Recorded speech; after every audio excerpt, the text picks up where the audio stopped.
Bueno, los profes con los que conversé me comentaron que trabajara o repasara un ejercicio de ondas y después viera harto repaso de termodinámica, ya como de la primera parte, que es lo que han estado viendo en clase. ¿Ya se Pero escucha en qué bien, cierto? caso, disculpa, pero el que me ha dicho la atención es que se le dé al final más énfasis a la termodinámica. ¿Acaso eso se va a preguntar más por termodinámica que por otra cosa? O sea, es que es el último contenido que han visto y es el más complicado, el que tiende a tener más errores.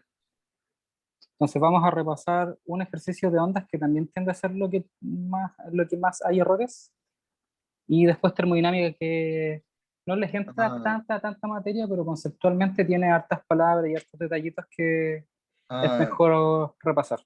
o sea, quieren darle mayor énfasis a termodinámica porque es más difícil. Claro, tiende a haber más confusión en esa materia, pero igual tienes que repasar todo. Gracias. Ya, entonces les voy a compartir pantalla.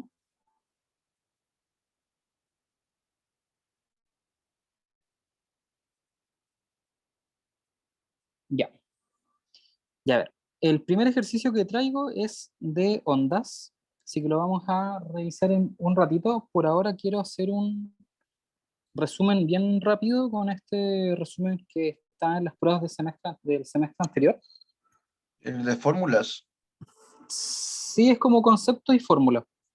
Sí, porque yo de antes me he hecho un formulario personal, más que nada para practicar, porque conociendo al profe no creo que me dejen usar un formulario propio. A lo más pondrían uno en la prueba, como pasó en el semestre pasado. De hecho, tengo entendido que al parecer el Claro, profe me quería poner un formulario esta vez.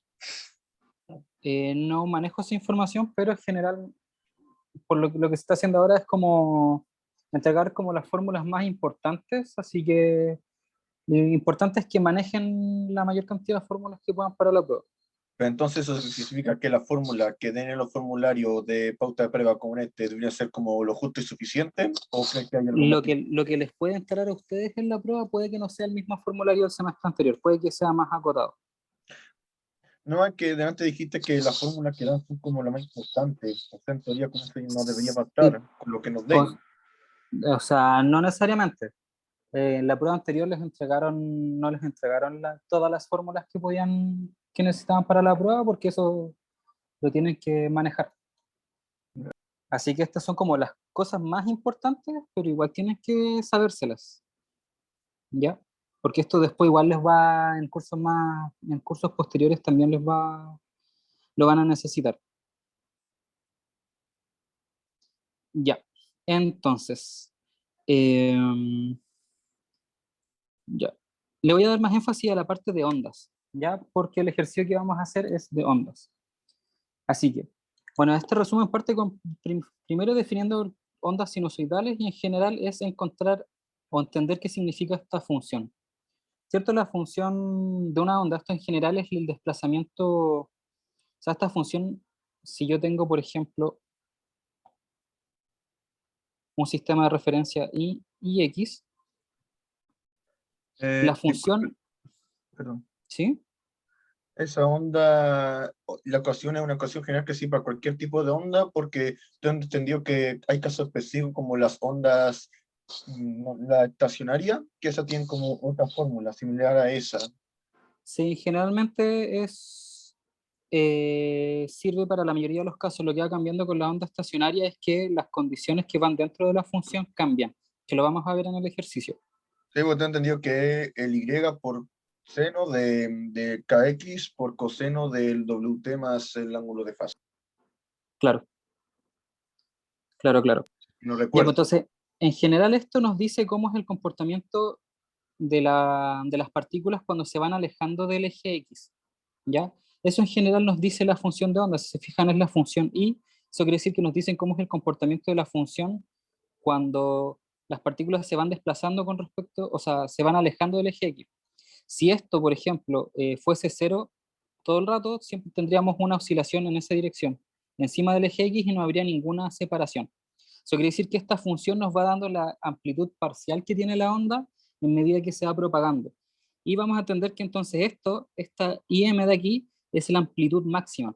Entonces todo lo que va multiplicando el seno, en este caso, es la amplitud máxima. ¿Por qué la amplitud máxima? Porque nosotros entendemos que el seno se mueve entre -1 y 1, ¿cierto? Se mueve entre esos dos valores.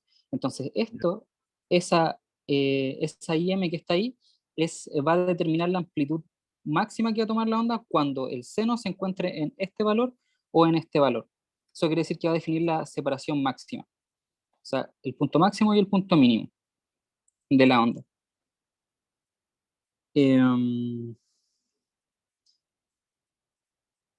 Además tenemos estos parámetros que definen cómo se va a comportar la onda, que es K, el número de ondas, y la frecuencia angular.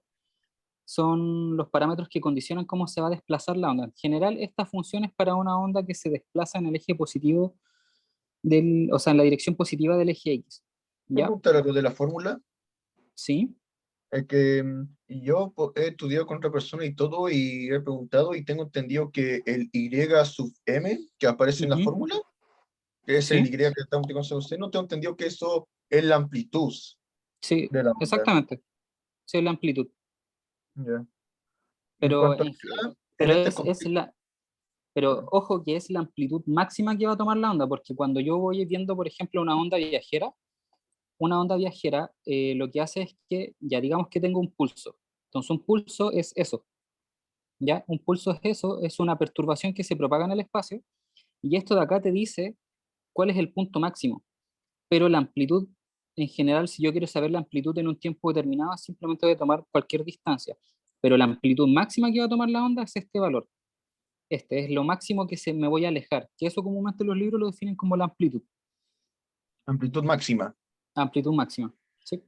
Disculpe, pero Que otra duda. es la separación del eje X bueno, y es la separación que toma la onda del eje X con Otra respecto duda, al eje Y. otra duda que tengo es con bueno, en realidad son dos cosas. Primero, la variable K, porque te entendió que dependiendo del contexto del ejercicio, onda de qué trata, el K puede significar distintas cosas. Ya, pero en general, para lo que tiene la prueba es, recuerda que el K depende o está relacionado con la longitud de onda. La longitud de onda es la separación entre dos, si la onda tiene, por ejemplo, dos montes, esa separación es la longitud de onda. Entonces, el K, que es el número de onda, está relacionado con esa longitud. Y es más fácil Hablando de, recordarlo así. hablando de longitudes, te he entendido que la variable X de la fórmula simboliza como la longitud, pero no de la onda en sí, sino como de la línea, porque cierto que cuando uno dibuja el pulso de la onda hay como esa línea recta que simboliza el eje X. Ujú. ¿Sí? Onda lo que quería simbolizar es como el largo del eje X, porque el largo de la onda puede ser una medida distinta, porque está como más chueca, por así decirlo. No sé si me explico. Eh, sí, pero o sea, lo que tienes que recordar es que el X es la coordenada. O sea, nosotros tenemos una función que puede tomar distintos valores de X y distintos valores de T, que es el tiempo. Entonces yo puedo evaluar en distintas situaciones la onda, como lo vamos a ver en el ejercicio. Otras cosas importantes, bueno, ya acá, que se relaciona con la longitud de onda, y la frecuencia angular, que se relaciona con la frecuencia. Pues esto es, véanlo como la, la La forma en fórmula de la la, frecuencia singular. sí, Ah, véanlo como como qué pasa con la velocidad, que la velocidad se puede calcular como longitud de onda por frecuencia o longitud sí, o de la una amplitud forma, y la frecuencia. sí, una forma de relacionarlo con la velocidad de la onda. Bueno, la velocidad de la onda es la forma en la que se va propagando, la misma onda, ¿ya? Y bueno, se relaciona en base a estas fórmulas con los otros parámetros.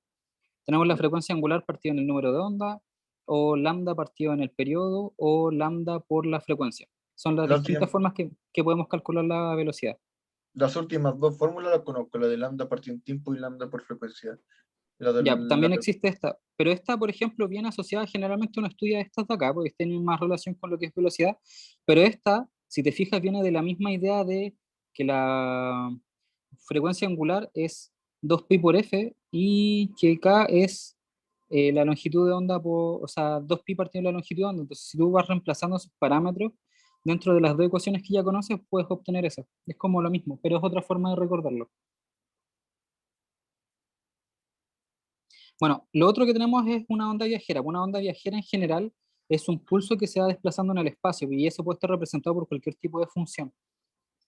Ya generalmente lo representamos con senos y cosenos porque son más sencillos de mirar y de trabajar, porque Sí. son, bueno, ondas sinusoidales, pero esto puede ser cualquier función. Así que generalmente una onda viajera se representa eh, con una función cualquiera y nos interesa conocer cuáles son los parámetros. Y la fórmula del principio no la podemos usar para representar una onda viajera también, la de las ondas sinusoidales, esa que mostró al principio. ¿No nos sirve para eso también? Sí, pero esta es una onda sinusoidal que se mueve en una dirección. Esto es más general, porque no necesariamente puede ser esa función específica. O sea, te entendió que en las ecuaciones de ondas viajeras hay una que es como de misma dirección y mismo sentido y otra que es como de misma dirección y distinto sentido. Algo así, si no Sí, me recuerdo. eso es cuando son dos ondas que se acoplan, Ah, porque que se acoplan para las formar ondas al ondas. ser, ¿qué cosa? Ah, te refieres cuando dos ondas estacionarias chocan para formar una. No, digo, dos ondas viajeras chocan entre sí para formar una onda estacionaria. Claro, claro, ahí es cuando se suman ambas ondas. Ya.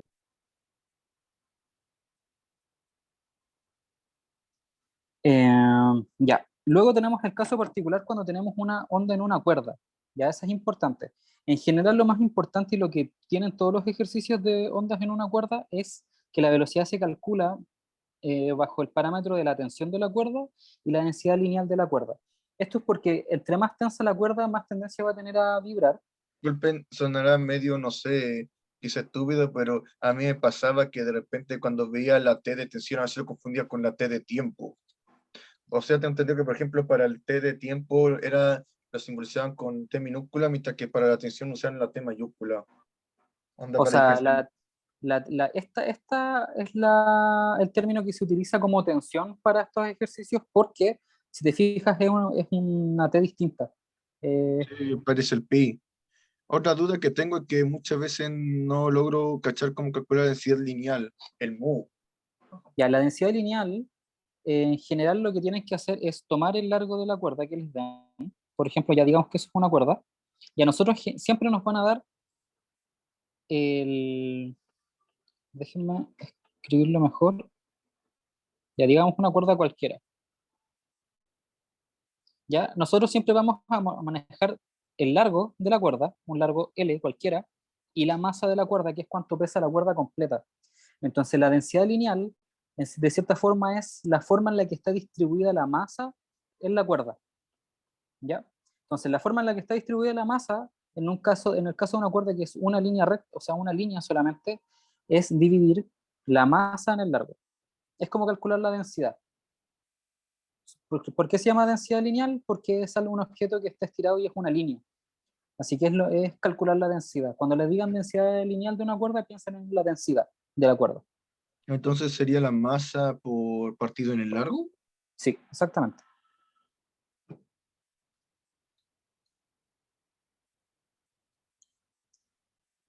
Eh, ya, esto igual es importante. Las ondas estacionarias. Las ondas estacionarias en general son ondas que están fijas en sus extremos. Ya como justo lo tengo dibujado acá, está fijas en sus extremos. Entonces es importante que sepan que cuando la onda está fija en los extremos, esta función de acá, que es para cualquier onda que se pueda representar como una sinusoide o que parezca una sinusoide, es decir, que oscila, eh, es, lo podemos aplicar de la misma forma, solo que vamos a condicionar o vamos a tener condiciones de borde.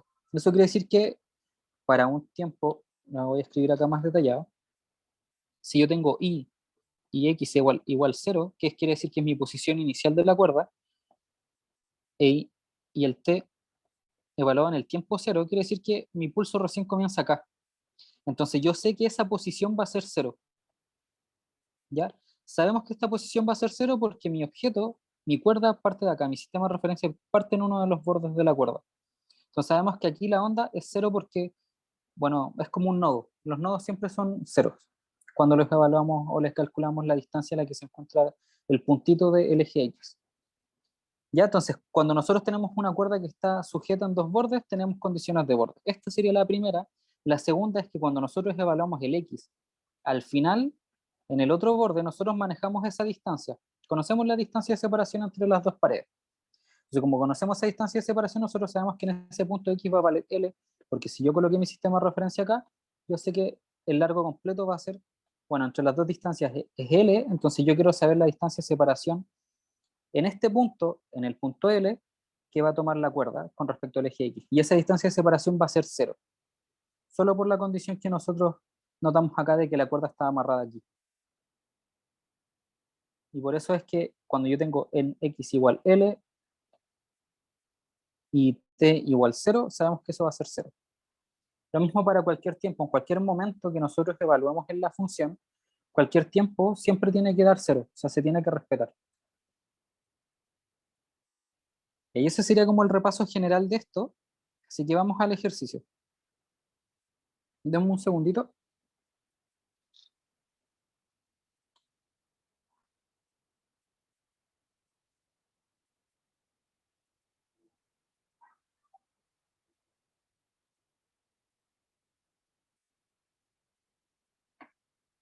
Ya, entonces, veamos qué dice el ejercicio. Dice, tenemos dos pájaros, como acá se muestra en la figura, que se encuentran posados sobre un cable telefónico, como se muestra en la figura. Dice, el cable está rígidamente empotrado en los postes A y B. Eso quiere decir que el cable está fijo. Eso significa empotrado, que está sujeto en esos dos bordes. Después dice, una persona que está junto al poste A desea deshacerse del pájaro 2 sin molestar al pájaro 1. Eso quiere decir que una persona que está aquí quiere empezar a mover el cable de tal forma que el pájaro 1 no se vea perturbado. Eso quiere decir que siga quieto y el pájaro 2 se vaya volando. Eso quiere decir que yo voy a buscar hacer ondas de este estilo y que el pájaro 2 pase cualquier Sinusoidales. cosa. Sí, ondas sinusoidales. Pero lo que quiero buscar es que en este punto haya un nodo. ¿Qué es un nodo? Cuando yo tengo una onda sinusoidal, o en general cualquier onda, los nodos son estos puntitos donde la amplitud siempre es 0, ¿ya? Donde la distancia de separación entre el puntito que hay en esta zona y el eje X siempre va a ser 0. Eso quiere decir que mi onda va a empezar a oscilar y no sé, acá va a estar más chiquitita, después va a pasar abajo, después se va a alargar, pero en este punto siempre va a ser 0. ¿Ya? Entonces, los nodos son esos puntos en donde la distancia de separación es siempre 0. Y los antinodos son los puntos donde la distancia de separación siempre es máxima. Ya siempre es máxima, siempre es la amplitud máxima. ¿Ya? Entonces, eso es lo que yo quiero buscar.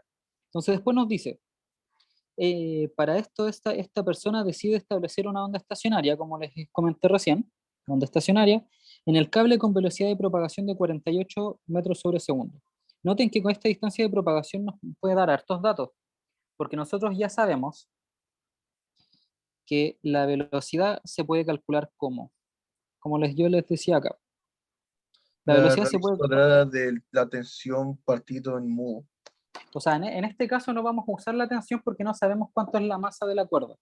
No sabemos cuánto es la masa, no sabemos cuánta tensión de verdad tiene puesta la cuerda, no sabemos sus parámetros, así que vamos a descartar esa ecuación, porque nos faltan datos. Entonces esta es la tensión partida de la densidad lineal, lo descartamos por falta de datos. Y las demás fórmulas, como la de longitud de onda partido en frecuencia o longitud de onda partido en tiempo, no quise decir longitud de onda por frecuencia, o la que es longitud de onda partido en el tiempo, o la de aceleración angular partido en el K. Esas sí podemos usar, esas son las Alguna que de las vamos a tres debe usar. servirnos, po. Sí,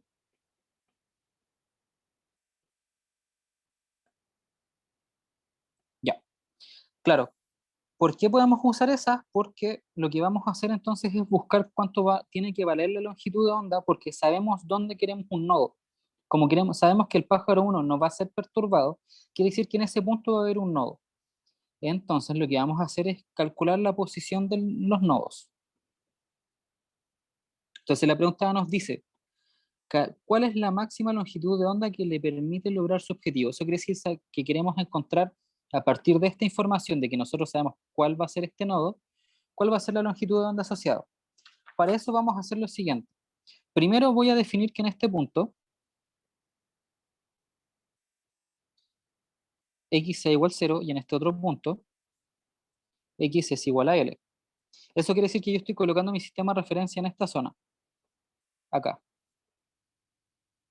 Entonces mi eje X va a estar aquí. No lo dibujo encima porque voy a rayar mucho el dibujo y no es necesario. Sabemos que va a estar acá. Ya, entonces, lo que tenemos, voy a acomodar un poquito estas cosas.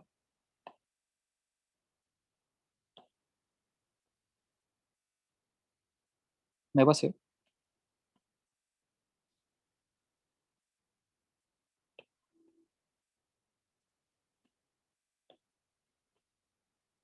Lo voy a dejar aquí más chiquitito y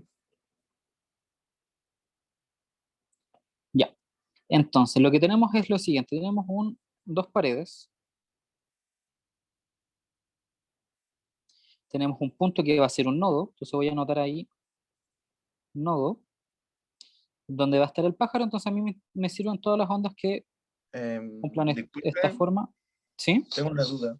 El enunciado, o mejor dicho, el dibujo nos dice cuánto mide la cuerda en total, 36 metros, mientras que del pájaro uno al punto A son 12. Eso es lo Ujú. que tengo entendido, que igual el tema de los metros afecta en el tema de cuántos nodos continuos va a tener una onda. Incluso hay fórmulas para ello. Sí, O eso sea, vamos a usar. perdón, creo que me estoy adelantando. Sí. Pero eso es lo que vamos a usar, así que vas bien. Ya, pues entonces, como nosotros sabemos que esa va a ser un antinodo, entonces ya sabemos la posición del primer antinodo. Entonces, la posición del primer antinodo va a ser 12 metros. ¿Ya? Entonces, hay una fórmula general que nos da la posición de cualquier antinodo, que es Eh, n partido en 2 lambda. ¿Ya? Se supone que Eh, los antinodos eran los puntos de mayor amplitud, mientras que los o sea, nodos del nodo, de los nodos. tienen que concretar este término. ¿Por qué ahí notaste en nodo la posición del pájaro uno para que no se vea perturbado? Para Sí, que no lo por eso. moleste. Sí, sí, me equivoqué. Ya. Entonces, como esta va a ser la posición uno del nodo, estas son la fórmula general para cualquier nodo de la onda. Entonces, lo que vamos a hacer es decir, ok, voy a aplicar esa misma fórmula para cuando x vale 1. Eso quiere decir que esto va a quedar como 1 partido en 2 por lambda. Entonces, de esta forma, ya sabemos que esto es lambda medios y sabemos que esto es 12 metros. Entonces, esto implica que la longitud de onda tiene que ser 24 metros de tal forma que se cumpla la condición. Entonces, siempre la longitud de onda va a tener que ser 24 metros porque eso nos determina la posición del primer antinodo.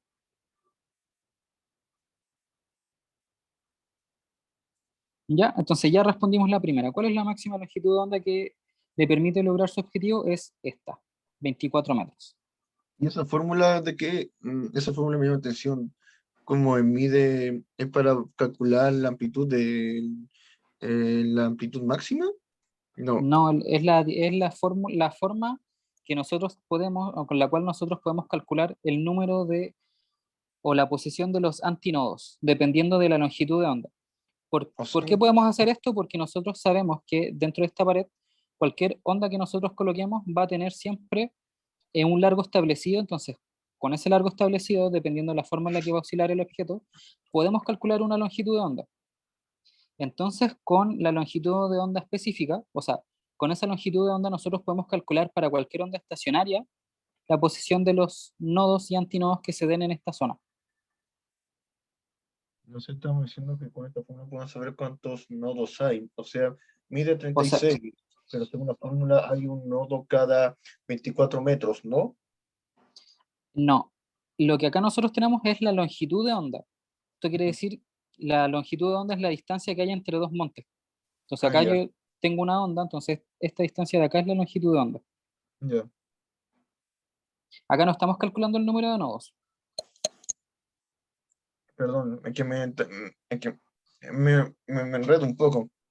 Sí, sí, está bien. Sí, es que esa fórmula es que me confunde porque x sub n igual a n, el n no sé qué es, partido en 2 por longitud de onda, y luego x1 partido en L, ahí dice L partido en 2 por longitud de No, onda, ¿o acá qué? dice uno. Acá dice uno. Ah, porque es el primer nodo, ¿verdad? Claro. Y luego pone que es igual, pone que es, luego pone longitud de onda partido en 2 igual a 12 los 12 metros, y ahí obtiene los 24. Sí, Sí, exactamente. Dije, Solamente esto es así una una... igualdad, y esto también tiene que ser igual, y esto también tiene que ser igual, y como estos dos son iguales, lo desarrollé como una ecuación hacia abajo. Sí, es algo que yo no había cachado, eso que esta fórmula no conocía, por eso estaba medio confundido.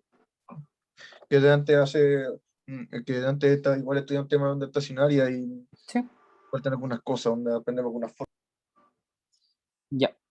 Entonces, la B dice con qué frecuencia debe sacudir el cable para lograr esto. Entonces, lo que nosotros sabemos es que sabemos con la velocidad con la que, bueno, entonces la B, nosotros queremos conocer la frecuencia. Ya, entonces, ¿qué sabemos? Primero, la velocidad, como habíamos dicho antes, se puede calcular como longitud de onda por la frecuencia, ¿cierto? Entonces nos está preguntando cuál es la, la frecuencia con la que esta onda se va a estar moviendo y nosotros sabemos con qué velocidad le está ejerciendo o sea, qué velocidad le está dando la persona a la onda. Entonces, como sabemos eso, que es 48 metros sobre segundo, conocemos la longitud de onda, que es 24 metros, y queremos saber la frecuencia. Eso quiere decir que la frecuencia es igual a 2 Hz. ¿Ya? Y es usando solamente esta propiedad de que la velocidad es igual a la longitud de onda por la frecuencia. ¿Ya? Y la C dice, si el pájaro 2 puede aferrarse al cable siempre y cuando la aceleración vertical de este no supere los 48 metros sobre segundos cuadrados, ¿cuál es la mínima amplitud de onda que permitiría desalojar al pájaro? Entonces, lo que nosotros queremos saber ¿Por es, qué el segundo está elevado a -2? ¿Por qué dice -2? porque es una aceleración y esto es equivalente a anotar metros sobre segundos cuadrados. Pero ¿por qué el signo negativo? Porque como en la forma normal que uno lo encuentra en los libros, esto es una fracción. Recuerda que si tú tienes una fracción, puedes reescribir esto como m por 1 partido en s cuadrado. S cuadrado es una fracción y esto lo puedes escribir como s a la Ah, menos 2. eso no lo sabía, o sea, yo por lo menos en el libro que he usado, el Serway, y yo no lo he visto así, a lo mejor no me he fijado, Sí, no sé. sí, bueno, a veces se denota de las dos formas. Depende del libro. Ya, entonces la C nos pregunta, nos dice cuál es la aceleración máxima que puede tolerar el pajarito. Como nos dice cuál es la aceleración máxima, nos va a preguntar cuál es la amplitud. Entonces, ¿cómo podemos asociar la aceleración y la amplitud? Eh, de partida, hay varias formas de hacerlo.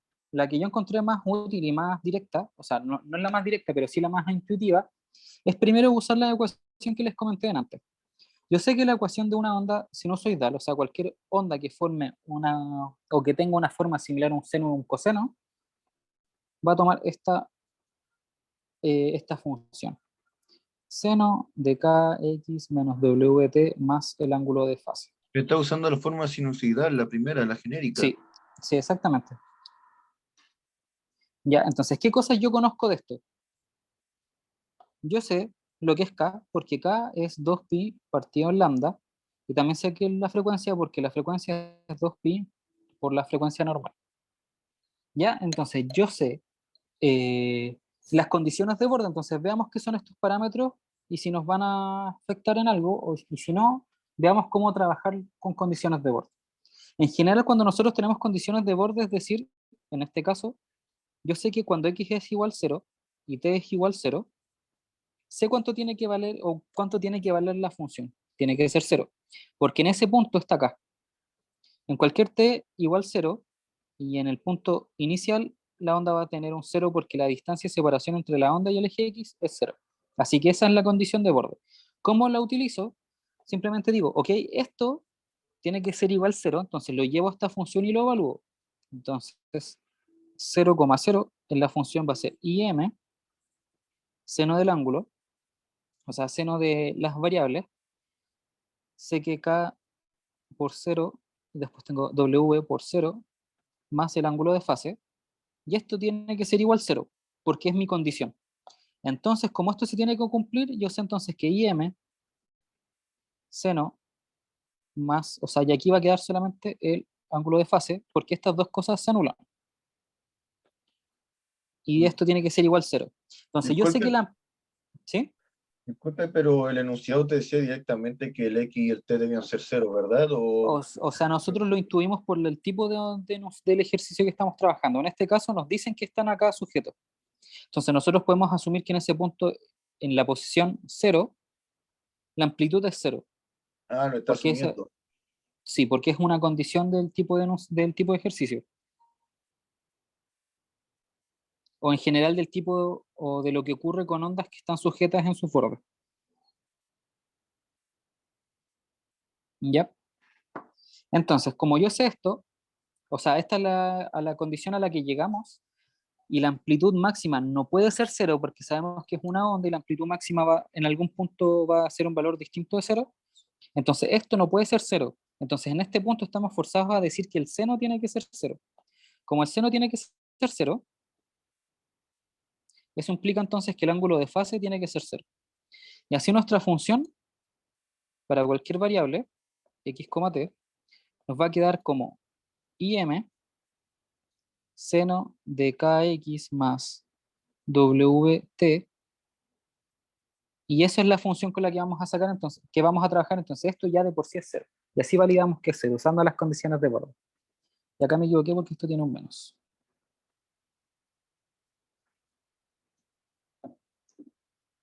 Ya, entonces, lo siguiente. Lo siguiente que tenemos que hacer es ver cómo trabajar esto. Yo quiero obtener la aceleración que se encuentra en este punto. Acá lo que nos dice es que el pájaro puede aferrarse al cable cuando la aceleración vertical, y acá está la clave. Cuando nos dicen aceleración vertical, lo que nosotros estamos viendo es que el pájaro aquí va a subir y después va a bajar. Entonces, en el proceso de subir y bajar hay una aceleración, porque la velocidad del pajarito siempre va a estar cambiando en medida que sube y que baja. Ya no es constante esa velocidad. La velocidad de subir y bajar no es constante. Como no va a ser constante, cuando no tenemos velocidad constante, siempre existen aceleraciones. Entonces, el- podemos validar que el pajarito va a estar sometido a una aceleración en la dirección y de nuestro sistema. Como podemos validar eso, y nosotros tenemos la función que nos permite ver cómo es la distancia o la forma en la que se comporta nuestra función con respecto al eje y, porque eso es la función y, podemos calcular entonces la aceleración derivando. Entonces vamos a derivar esto, bueno, es una derivada parcial. Vamos a derivar parcialmente a ambos lados. Entonces acá nos va a quedar la derivada de i con respecto a t, con respecto al tiempo, va a ser igual a im por menos w coseno de kx menos Ah, lo está wt. derivando por T. ¿Sí? Porque Ah, queremos sacar la aceleración, pues la aceleración es la doble derivada con respecto al tiempo. o sea, para obtener la forma de aceleración, ¿debo derivarlo una vez por el tiempo o debo derivarlo dos veces por el tiempo? Dos veces por el tiempo, porque recuerda que la aceleración es la segunda derivada de la función posición y acá nosotros estamos trabajando la función posición de Ya, la onda con respecto al eje y. ya. Entonces, lo que acá tenemos es la primera derivada, entonces en teoría esta sería la velocidad vertical que va a tomar la onda en cada punto. Ahora lo que yo voy a buscar hacer es derivar de nuevo para encontrar la aceleración. Entonces acá obtenemos la segunda derivada de la función y con respecto al tiempo, y esto va a ser menos im w cuadrado seno de kx menos wt. Y acá voy a reordenar un poquito. Noten esto, voy a separar las variables que me quedan en el lado derecho. Esto va a ser menos w cuadrado y m seno de kx menos wt. ¿Y Y esto sí, ¿qué por cosa? qué, por qué hizo ese cambio? O sea, cambió el orden del W y la I. Porque se puede. Y es para acomodar porque ahora van a ver por qué. Si se fijan esto, es igual a esto.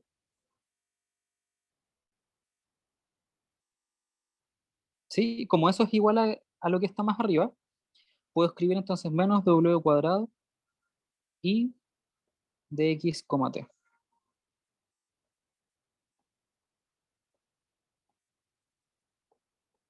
¿Sí? Entonces esta es la función que nos va a permitir poder encontrar la amplitud máxima. O sea, bueno, responder la pregunta, que es, ¿cuál es la mínima amplitud de la onda que permite desalojar al pájaro 2? Ya, entonces nosotros sabemos esto.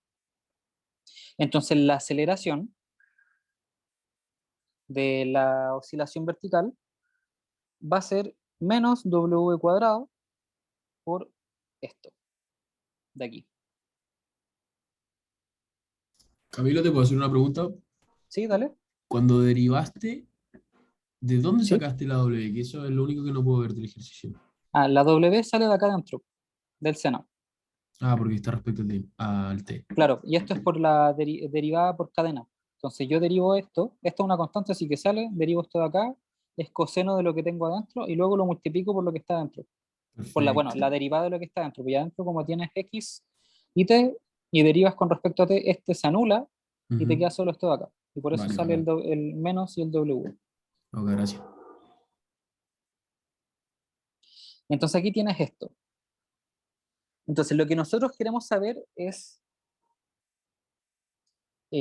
bueno, acá viene un poquito de análisis. Entonces la pregunta es, ¿en qué punto de la oscilación vertical se va a dar la aceleración máxima? Y esos puntos precisamente se dan acá. La aceleración máxima se da cuando la vibración, bueno, lo voy a dibujar más abajo para que se entienda.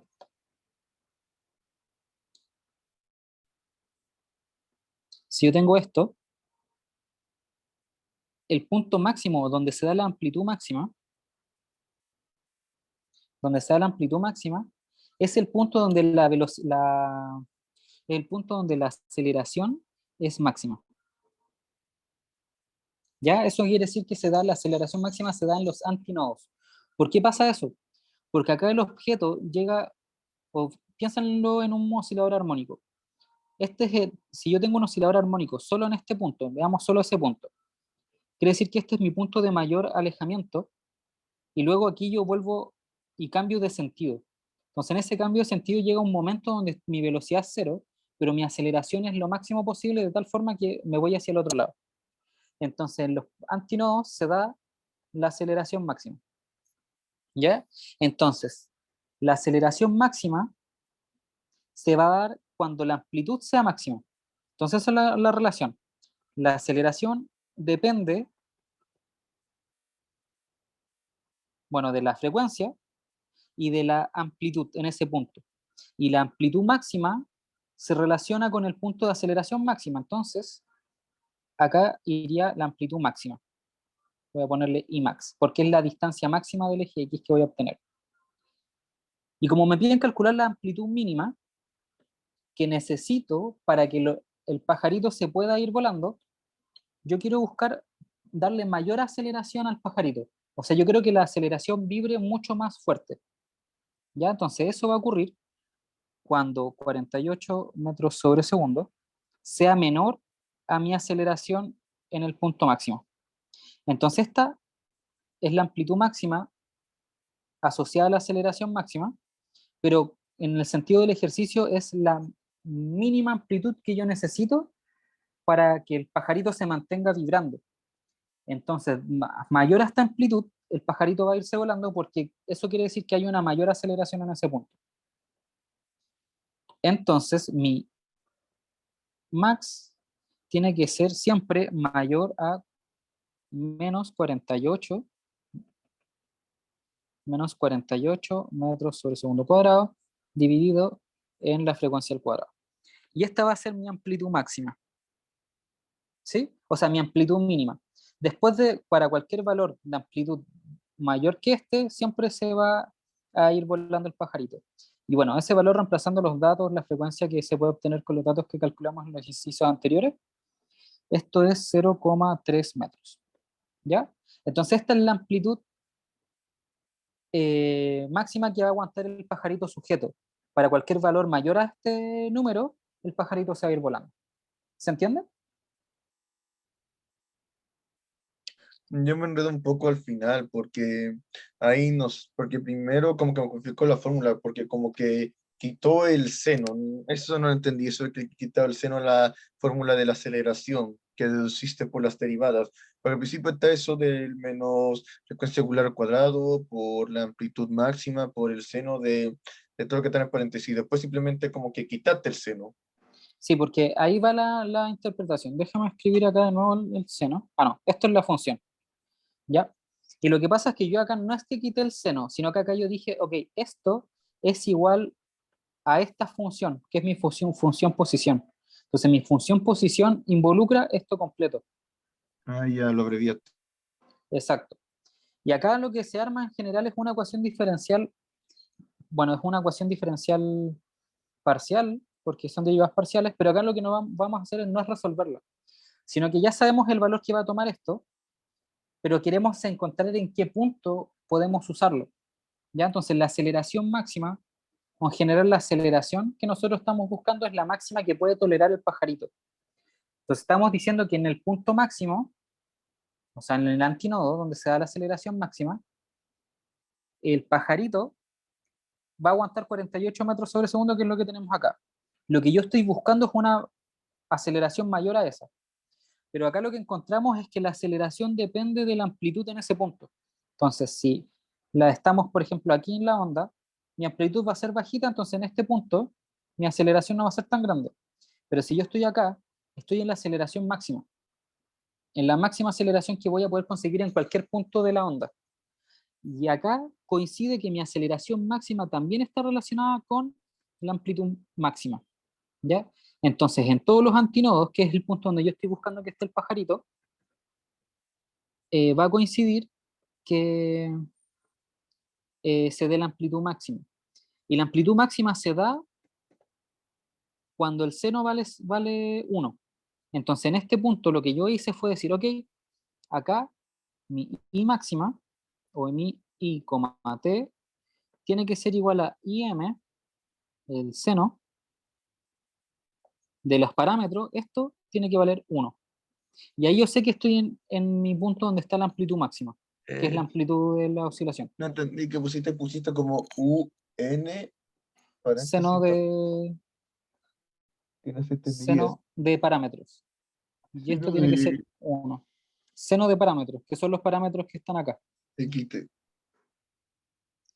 Al final estoy escribiendo esto que está aquí. Y estoy diciendo que esto, el seno tiene que valer 1.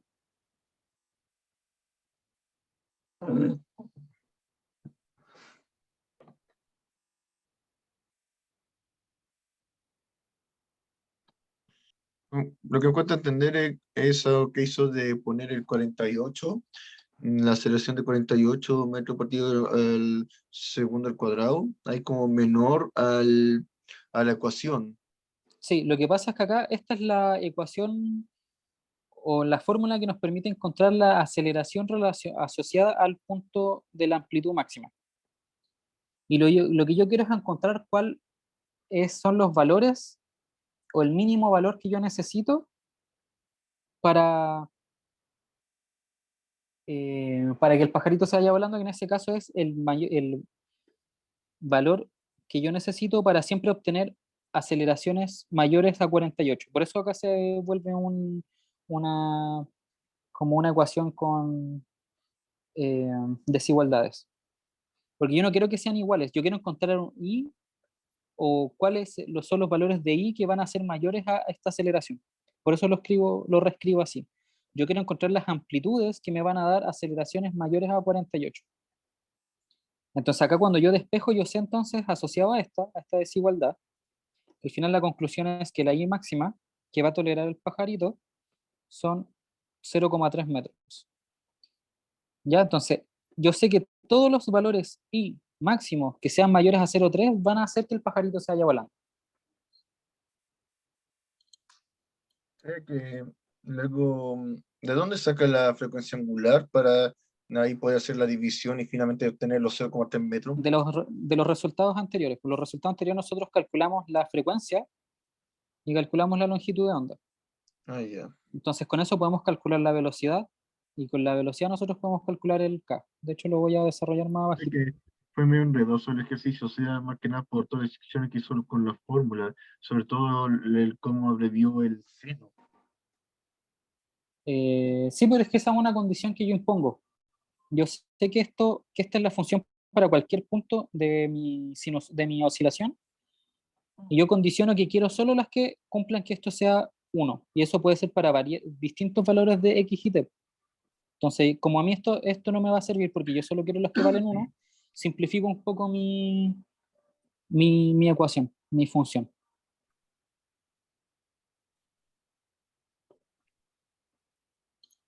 Ya. Entonces, esto es lo asociado a, ¿cómo se llama esto? A oscilaciones. Entonces, vamos con la parte de termodinámica, que la tengo acá. Ya. Este es un resumen que les voy a compartir los links también bueno, resúmenes que hice para semestres anteriores. Así que vamos avanzando con ese resumen ya listo. Ya, bueno, en general, lo que importa acá en termodinámica es entender que acá lo que vamos a trabajar es con transición de sistemas, o en general nosotros vamos a tener, no con transición de sistemas, sino con transición de estados. ¿A qué me refiero con esto? Es que yo voy a tener un cuadradito que voy a llamar sistema. A este cuadradito yo le voy a llamar sistema. ¿Ya? Mi sistema es la configuración de cosas que yo tengo en, que yo tengo en, que yo estoy mirando. Entonces es la forma en la que están distribuidas partículas, gases, fluidos, fuerzas, todo lo que yo estoy analizando está en ese sistema. Y ese sistema está situado en estados. En estados. Entonces, como está situado en estados, yo voy a tener estado 1 y estado 2 y estado 3, 4, infinito. ¿Ya? Dependiendo de cuánto tiempo yo esté mirando el sistema. Y ahora existen formas de poder caracterizar ese sistema, como es caracterizarlo a través de la presión, de la temperatura y del volumen. ¿Ya? Entonces yo sé cómo se comporta el sistema sabiendo esos tres parámetros. Y si no sé uno, puedo calcular ese parámetro que me falta con los otros dos. Por eso son funciones. Acá yo sé, esto es la presión, y la presión depende de la temperatura y del volumen. Entonces, dependiendo de una temperatura en específica que yo tenga y un volumen específico que yo tenga, puedo calcular una presión en ese sistema. Entonces, lo que se encarga de la termodinámica es de ver cómo va evolucionando este sistema a través de la transición de distintos estados. Por ejemplo, acá voy a definir este sistema. Este sistema se llama pistón. Y acá lo que voy a decir es que este pistón tiene acá un gas o un fluido, lo que ustedes quieran. Algo que sea maleable. Entonces, como tengo esto, yo se voy a llamar esto estado 1. Y en el estado 1 voy a tener un volumen 1, una presión 1, una temperatura 1. Lo que va a pasar es que va a pasar algo entre medio, que es algo que van a ver en la siguiente, que van a ver más adelante. Algo va a pasar acá entre medio que va a cambiar el estado. ¿Ya? Va a cambiar el estado. Entonces acá generalmente ocurre que se aplican fuerzas sobre el sistema, no sé, hay pérdida de energía por calor, pasan cosas que van a hacer que el sistema cambie. Ya en el caso de un pistón acá se aplica una fuerza que hace que después de un tiempo mi sistema quede de esta forma. Se achicó el volumen, por ende van a variar los otros dos parámetros. Si yo varío uno de los tres parámetros, van a cambiar los otros dos, ¿ya? Los dos restantes. Entonces acá tengo una transición de estado. Voy del estado 1, donde tengo estas condiciones, y paso a un estado 2, donde tengo estas otras condiciones. Y este es el mismo sistema, solo que pasaron cosas y el sistema va cambiando. Entonces hay formas de poder relacionar esas tres variables. Entonces, la termodinámica busca entender estos cambios de estado. Entonces, lo primero es entender qué es la presión, y la presión es una forma de trabajar con la fuerza. Ya nosotros sabemos que una fuerza cambia el sistema que yo estoy trabajando, pero esa fuerza no actúa directamente, o hay objetos o cosas que no actúan directamente aplicando una fuerza puntual en un lugar, sino que la aplican repartida en distintas zonas. Por ejemplo, acá yo voy a poner ese cubito, y esto está cubierto de agua. Entonces estoy diciendo que acá tengo un recipiente cubierto o sea, relleno con agua, y dentro lanzo un cubito. Lo que va a pasar es que por la posición en la que va a estar esta agua, por el hecho de tener masa y tener, no sé, partículas, lo que sea, va a empezar a generar una fuerza sobre este volumen. ¿Ya? Entonces yo tengo esto y acá sobre la cara superior de mi cuadradito o de mi cubo se va a aplicar una fuerza. ¿Y por qué va a ser esa fuerza? Porque esta agua que recubre la parte superior de mi cubito tiene una masa. Como tiene una masa va a empezar a generar una fuerza hacia abajo debido a la fuerza de gravedad. Entonces eso va a generar que en este punto haya una fuerza.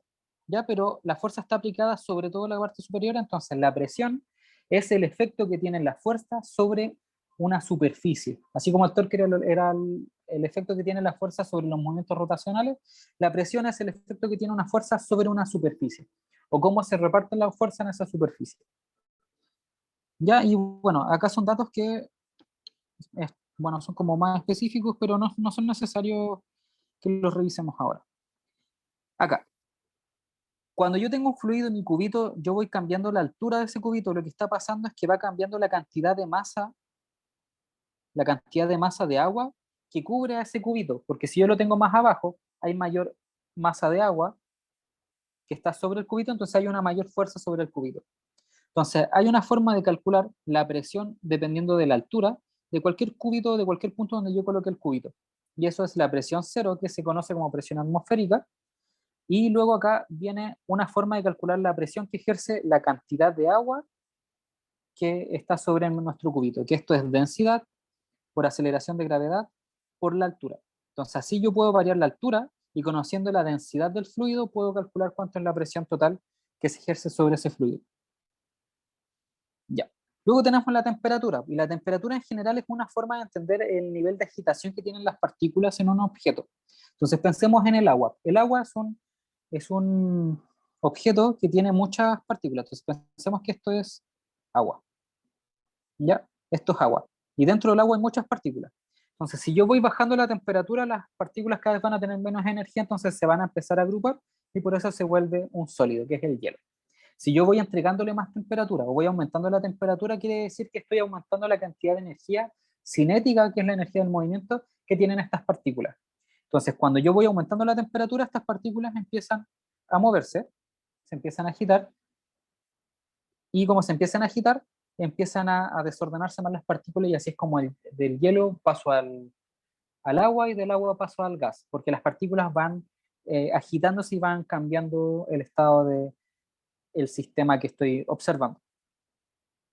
Y ahora, si yo tengo dos objetos, por ejemplo, acá tengo el cubito 1, a una temperatura 1, este objeto, y le coloco al lado un objeto a una temperatura distinta, lo que va a buscar el sistema es tratar de equilibrarse, debido a que en esta superficie de contacto va a existir una transición de energía. Se va a ir traspasando energía entre el objeto 1 y el objeto 2, hasta en algún punto donde los dos objetos tengan la misma cantidad de energía, o sea, igual en sus temperaturas. Bueno, formas de medir la temperatura, y aquí viene lo importante. La variación de temperatura genera efectos distintos dependiendo del fluido o del objeto. Si yo tengo un sólido, lo que va a pasar cuando aumento yo la temperatura del sólido es que el sólido va a dilatarse, va a crecer.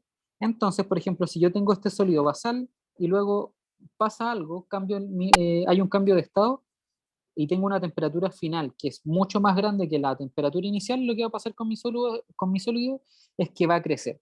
Y hay dos tipos de crecimiento. Cuando yo tengo una dilatación lineal, que quiere decir que tengo un objeto que es largo y le varío la temperatura, luego este objeto crece, ¿ya?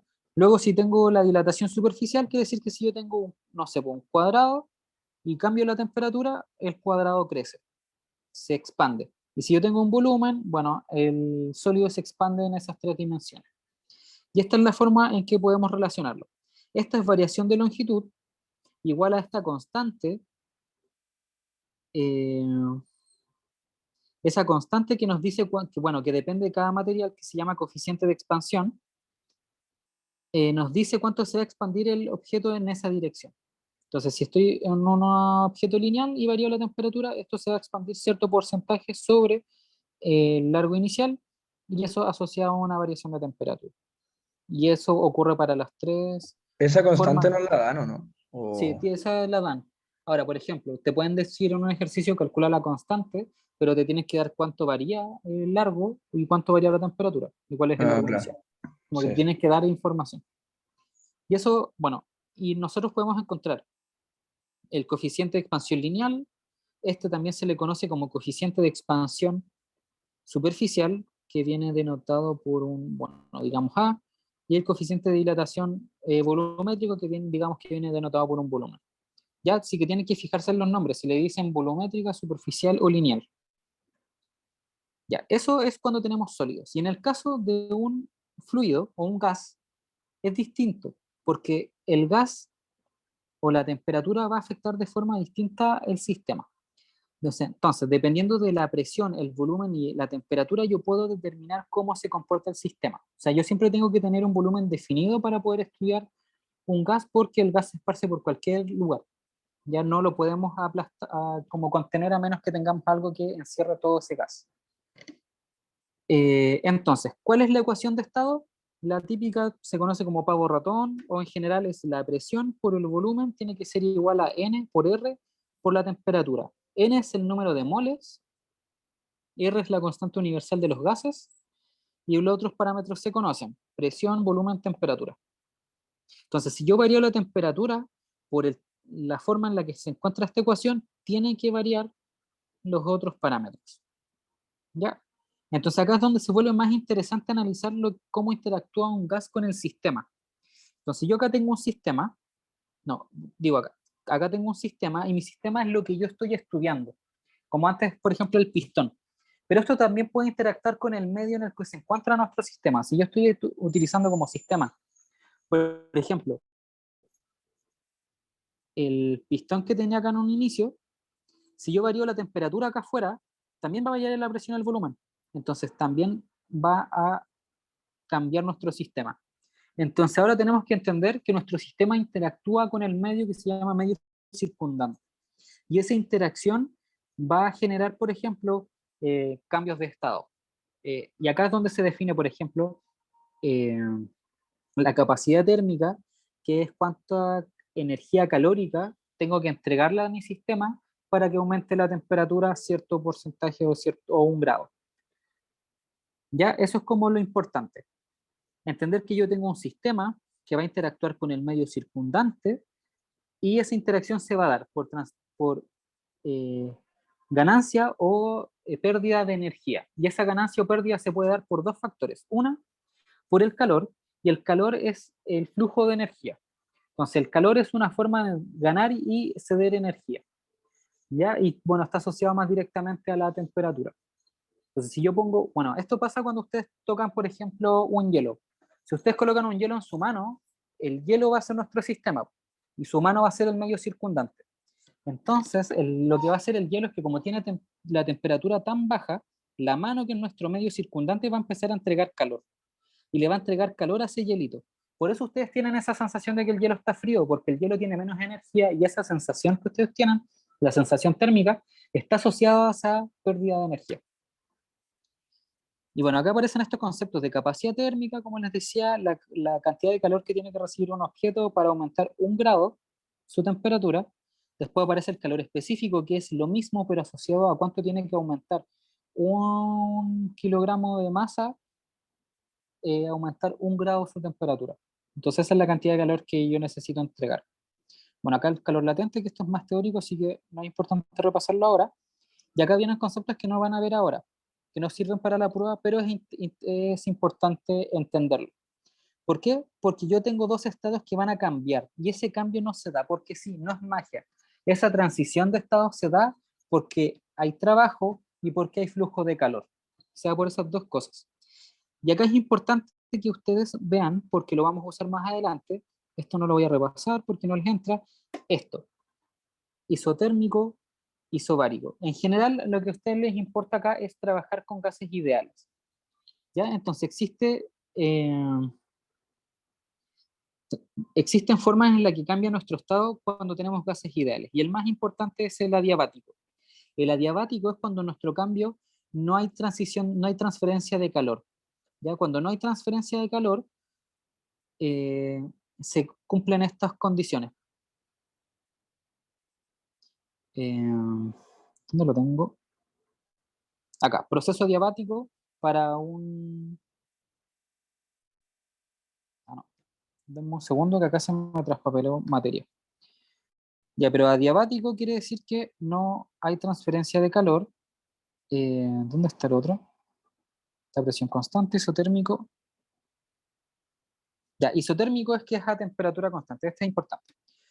Hay una forma en la que va a cambiar nuestra presión y nuestro volumen, y acá se da una transferencia de calor, que eso es lo que genera esta transición, pero si ustedes tienen un ejercicio que les dicen transición isotérmica, quiere decir que no hay cambio de temperatura, la temperatura se mantiene constante, y esto pasa generalmente cuando nosotros tenemos un cambio de estado. Por ejemplo, si yo tengo hielo, y ese hielo se empieza a derretir, la temperatura del sistema en ese instante es constante, no cambia. Entonces lo que está cambiando es la presión y el volumen. Y ese es un caso bien puntual. Cuando tengo de hielo a agua o incluso de agua a gas. ¿Ya? Si yo tengo esas transiciones de estado, quiere decir que esto no cambia, pero el sistema está ganando calor. Y bueno, estas son otras cosas que les entran más adelante. Bueno, acá por ejemplo el calor latente es eso. Cuando yo tengo el calor latente quiere decir que es el calor que necesita un sistema recibir para poder cambiar de estado. O sea, para poder pasar de 0 grados, o sea, de líquido a gaseoso, o sea, del hielo a líquido hay un cambio de estado y ese siempre se dará a 0 grados, pero la cantidad de energía que recibe el sistema es alta. Ya recibe una gran cantidad de energía para poder cambiar ese estado. Y acá hay otras cosas que son importantes repasar, que no las tengo anotadas, pero lo vamos a ver con un ejercicio. Entonces este ejercicio ya lo tengo resuelto, así que va a ser más rapidito. Entonces, este ejercicio dice, tenemos un gas ideal que experimenta una compresión adiabática pasado de una presión inicial de 15 pascales a una temperatura de 100 Kelvin y un volumen inicial de 1 metro cúbico. Luego de esto dice que pasa una presión final de 60 pascales a 120 Kelvin y nos piden encontrar este factor. ¿Ya? Este es un factor, una constante que está asociada a los cambios de estado de nuestro sistema, específicamente cuando tenemos un gas ideal. ¿Ya? Y esto es eh, esta es la capacidad calórica cuando yo varío solo la presión y la capacidad calórica cuando yo varío solo el volumen. Entonces, ¿qué es lo que pasa acá? Cuando yo tengo un proceso adiabático o una compresión adiabática, lo que está pasando es esto. Está variando mi presión y mi volumen, y acá el volumen tiene asociado una exponente que es este factor, pero todo el resto es constante. Esto siempre se va a cumplir. Presión, volumen por lambda es constante. ¿Ya? Entonces, como esto siempre se cumple y tengo una transición de estados, yo puedo decir, ok, la presión en el estado 1 va a ser igual, o sea, multiplicado por el volumen 1 elevado a esa constante, siempre va a ser igual a la presión 2 por el volumen 2 elevado a esta constante. ¿Ya? Entonces esa es la ecuación que yo voy a tender a usar. Y acá tengo todos los datos anotados. Presión 1, temperatura 1. Presión 2, temperatura 2. Y el volumen 1.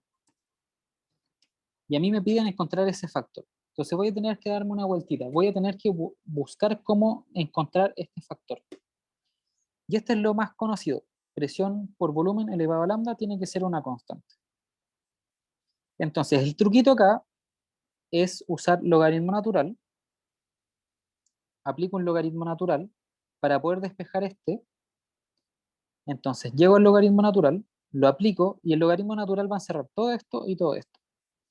Y el truquito es no despejar directamente esto, porque si yo saco esto del logaritmo natural por la propiedad... pero en todo caso acá no se puede sacar. Porque para poder sacarlo del logaritmo natural, ambos objetos tienen que estar elevados a lambda. Así que lo que yo quiero buscar es poder despejar esto, ese lambda. Una forma de hacerlo es aprovecharme de las propiedades multiplicativas del logaritmo natural y obtener el logaritmo natural de la presión 1 más el logaritmo natural de volumen 1 elevado a lambda. Y hago lo mismo al otro lado, entonces en los dos lados voy haciendo el mismo trabajo. Luego, lo que me sirve aquí es dejar la presión a un lado y el volumen al otro. Entonces acá yo saco este, lo paso hacia el otro lado y este lo paso al otro lado. Y así tengo un lado solamente con las presiones y otro lado solamente con los volúmenes. ¿Sí?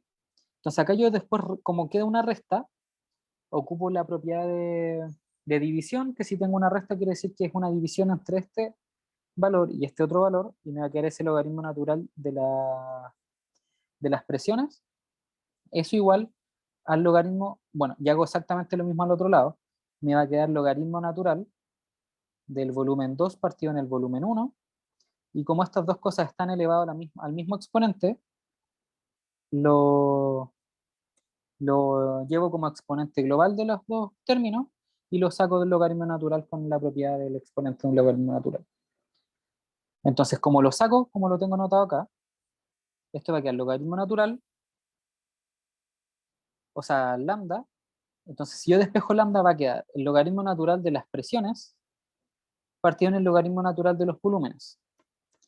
Y ahora lo gracioso, o bueno, no lo gracioso, sino que lo interesante es que yo no conozco los volúmenes, porque yo conozco solo el volumen en el estado 1, pero no el volumen en el estado 2.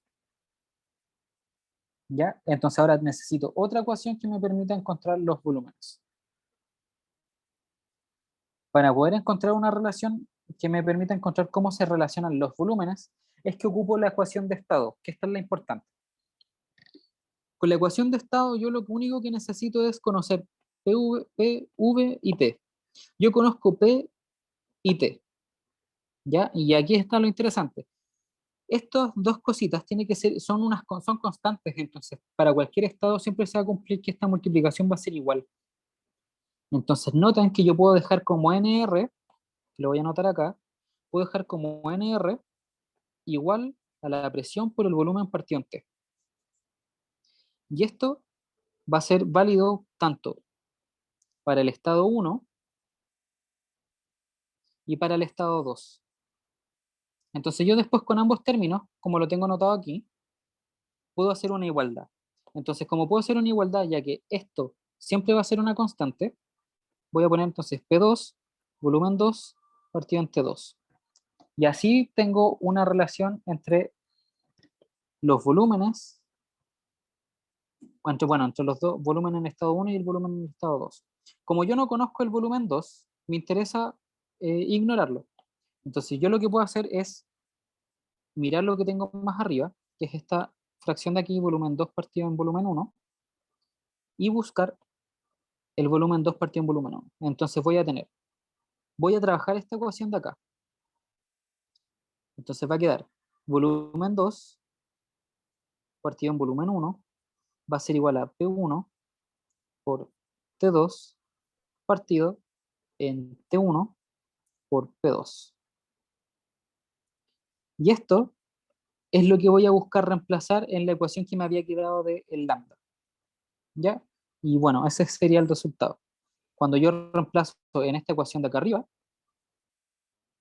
esta ecuación que encontré aquí, o esa relación, me va a quedar ese lambda. Y así es como calculo el lambda, que nos dice cómo se comporta la transición entre dos estados de un proceso diabático, sin tener que usar trabajo y todos esos conceptos que son cosas que todavía no han visto. ¿Se entiende la idea de cómo jugar con la ecuación de presión-volumen o la ecuación de estado que también se llama? Y los distintos estados cuando varían su presión, volumen y temperatura.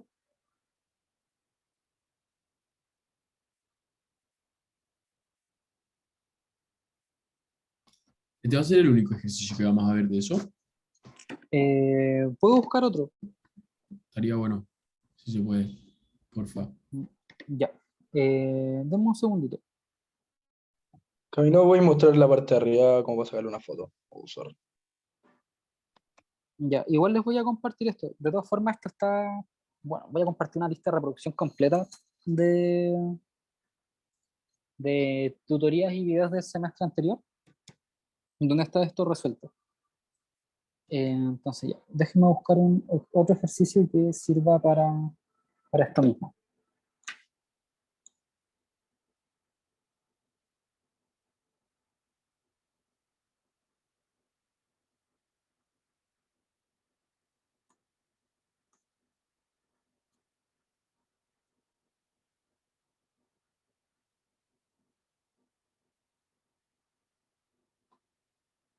Esta guía, todo lo que estés rayando lo vaya a pasar por WhatsApp después, a modo de Lo, se PDF. lo voy, se lo voy a compartir a los profes para que lo compartan por webcurso. Y no puedo, no podemos contactar contigo por WhatsApp o por Preferiría mail. por correo, porque de hecho voy a dejarles mi correo por el chat de Zoom. Sí, Gracias. porque me ha pasado en otras ocasiones que veo mi WhatsApp y de repente me llega el mensaje a la 1 de la mañana. Y, y bueno,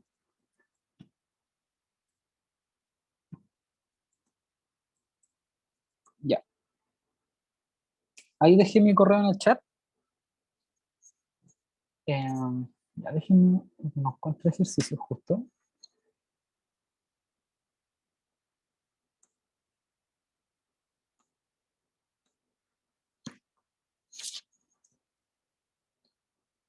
Wait, ¿y el PDF de la de Estudiatón se va a subir o no? Además de la, Sí, obviamente, la grabación. Ah, ya. sí, sí. O sea, bueno, yo cumplo con compartírselo a los profesores Ujú. y ahí ellos lo suben a su webcurso. Vale.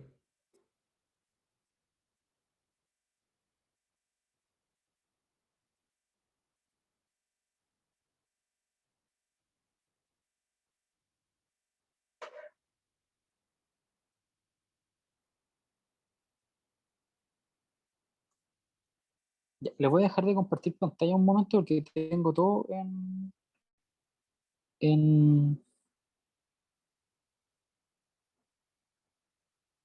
¿Y la grabación cómo la podemos ver después? ¿La va a subir a eh, YouTube? sí, se la voy a, y el link se los voy a compartir a los profes. Ya. A ver, a ver.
Ya, ya sé dónde sacar un ejercicio.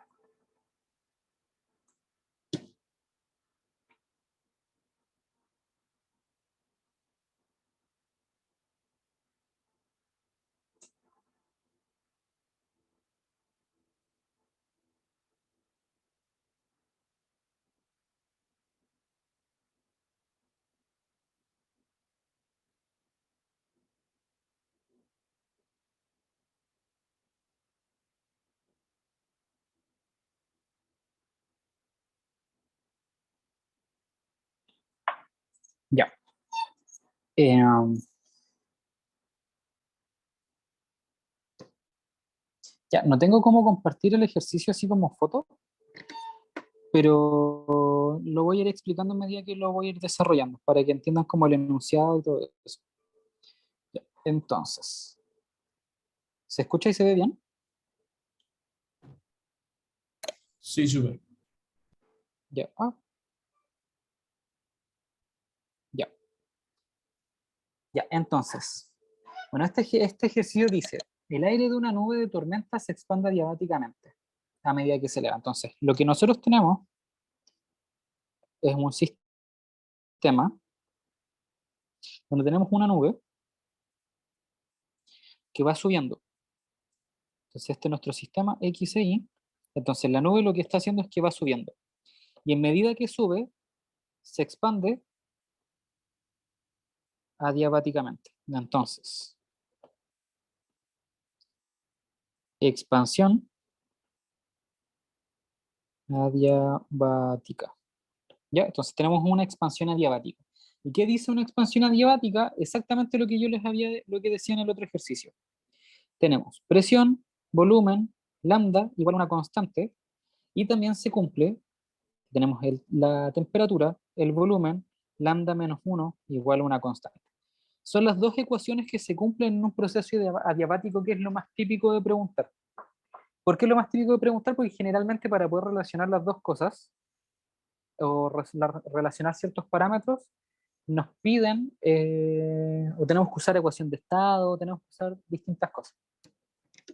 Entonces, además esto dice, la temperatura inicial de I es igual a 20 grados Celsius. Y nos preguntan, ¿cuál es la temperatura una vez que el volumen se ha duplicado? O sea, la temperatura final es una incógnita, y acá el volumen final es 2 veces el volumen inicial. Tenemos esa relación. Entonces, como vamos con temperatura y volumen, vamos a usar la ecuación 2. Entonces, esto es 1 y esto es 2. Ya vamos a usar la ecuación 2. Entonces, voy a definir como T inicial, T final, volumen inicial, volumen final. Son mis 4 parámetros. ¿Ya? Y ahora la gracia es que como esto es una constante, yo quiero buscar una relación entre ambos estados. Entonces, estos son mis parámetros que voy a usar en mi ecuación. Y ahora voy a desarrollar. T1, volumen 1, lambda menos 1, igual a T2, volumen 2, lambda menos 1. Sí, entonces ahora la idea es buscar una relación, o en general lo que vamos a hacer es despejar T2. Entonces T2, bueno, acá yo debería usar I de inicial, y acá en vez de usar números debería usar los términos que definí antes. Final, final. Ya, entonces lo que yo quiero es T final. Entonces T final va a ser aquí. Voy a tener T inicial, volumen inicial, lambda menos 1, partido en volumen final, lambda menos 1. Entonces ahora T final va a ser igual a esta temperatura inicial y al volumen inicial partido en el volumen final, todo eso elevado a lambda menos 1. Entonces nosotros ya sabemos que volumen final es igual a 2 veces volumen inicial. Entonces si reemplazamos eso en la ecuación, va a quedar T final igual a T inicial, volumen inicial partido en 2 veces volumen inicial, todo eso elevado a lambda menos 1, y eso va a ser igual a T inicial, 1 medio, lambda menos 1.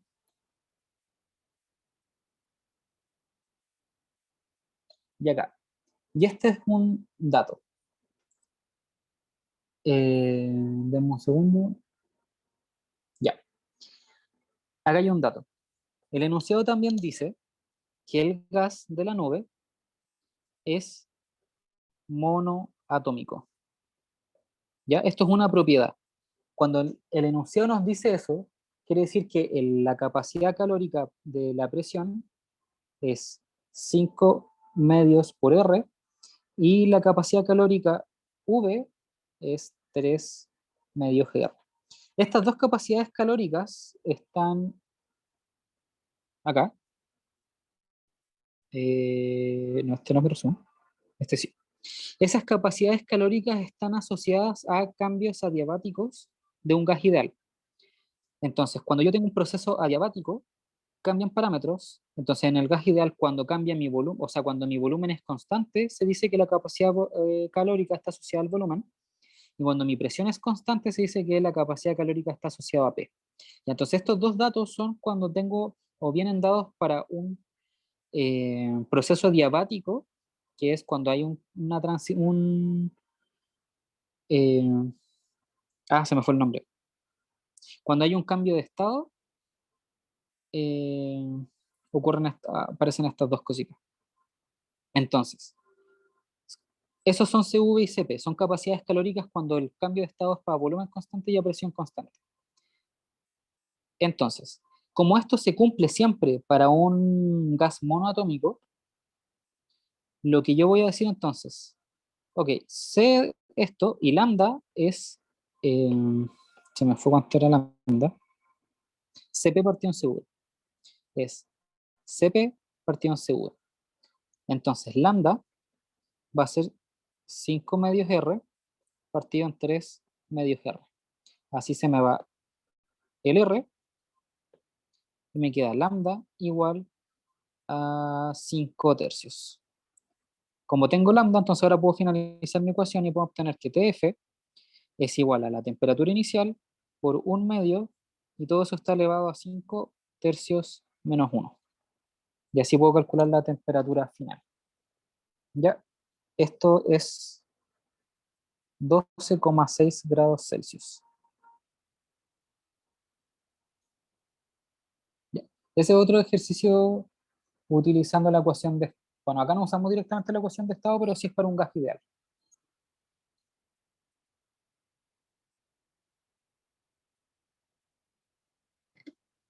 ¿Sí? El CP es a presión constante y el CV es a Ah, volumen constante. exactamente. Ah, ya. Eso pasa cuando tenemos cambios de estado en un gas ideal. ¿Ya? Ya. Un cambio de estado porque acá quiere decir que, bueno, estamos recibiendo calor, pero a volumen constante. Entonces lo único que va a variar es la temperatura y la presión. Y a presión constante va a variar la temperatura y el volumen. Entonces son formas como de asociarlo. Ya, ya, gracias. Mm,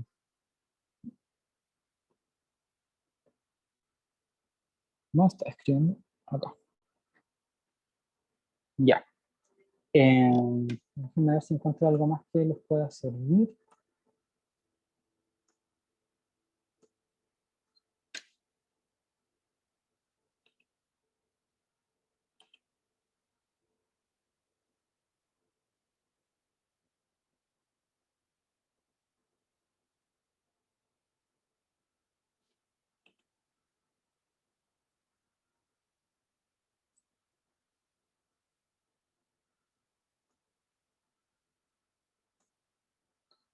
Ya. Preguntas. Mientras tanto.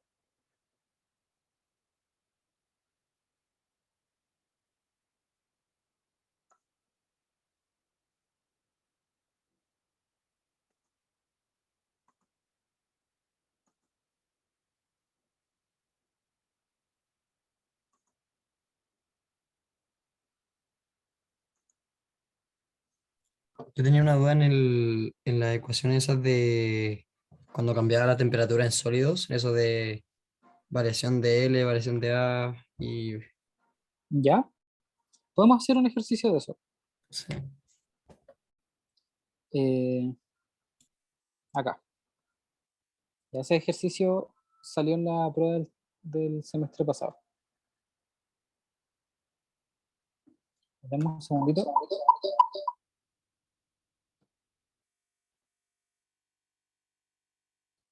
Que quiero ver algo de los gases ideales.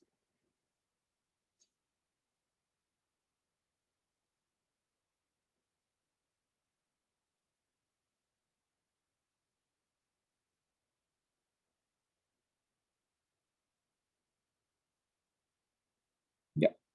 La mayoría de los ejercicios que veo en el libro son bueno, del que vamos a ver ahora, de dilatación de sólidos cuando varía la temperatura. ¿Ya? Bueno, este ejercicio puntual nos dice, como resultado de un aumento de temperatura de 32 grados, una barra con una grieta en su centro se pandea hacia arriba, como se muestra en la figura. Después dice, si la distancia L0 está fija y el coeficiente de dilatación lineal es 25, bueno, eso, encontrar X, la distancia a la cual se eleva el centro de de nuestra barrita y la extensión de la grieta para evitar que se pande. Ya. Entonces acá lo que nos dice el ejercicio es que tenemos una barra sobre una grieta. Entonces esto va a ser una grieta. Y esta barra es de metal.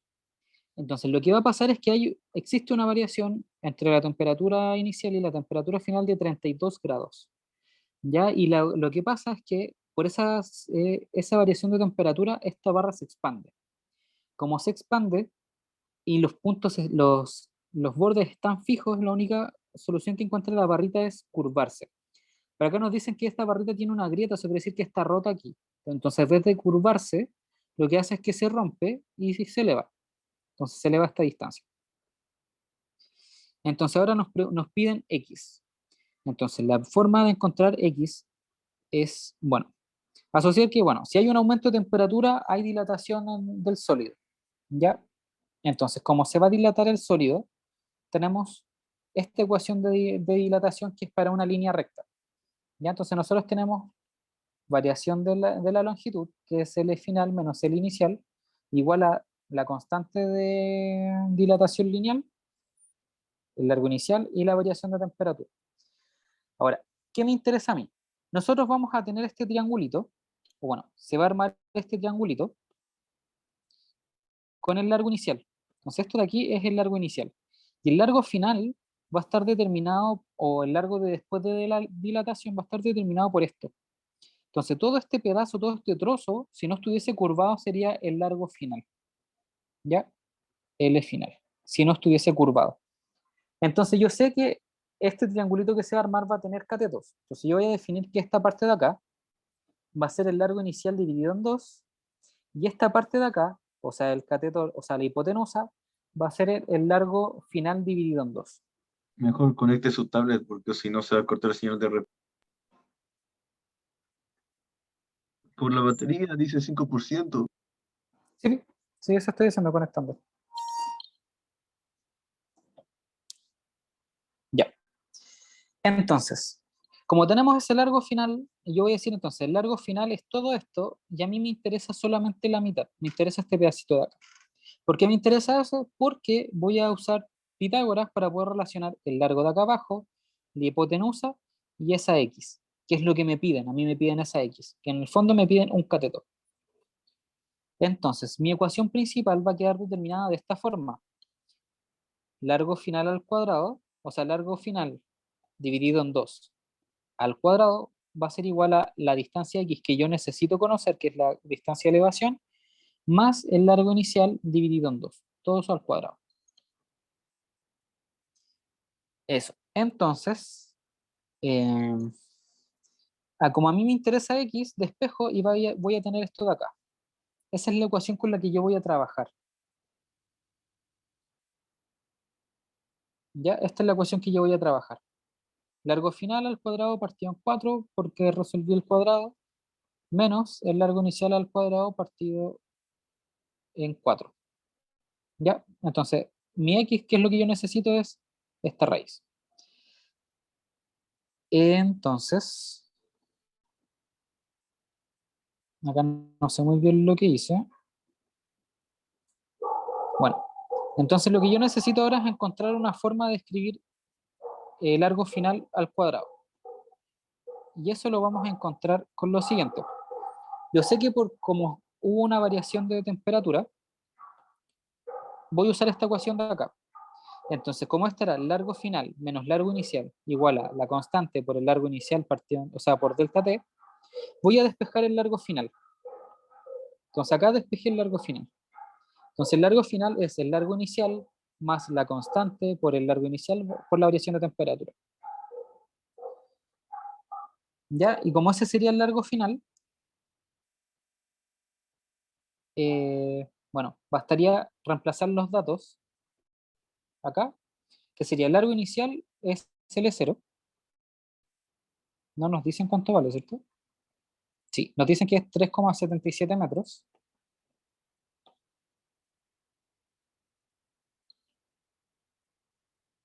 Más la constante, que es 25 por 10 elevado a menos 6.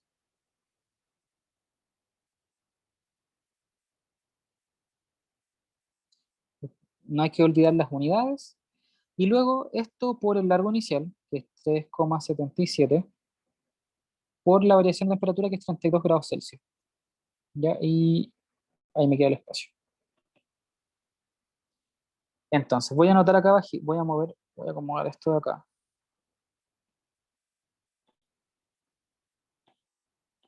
Y entonces,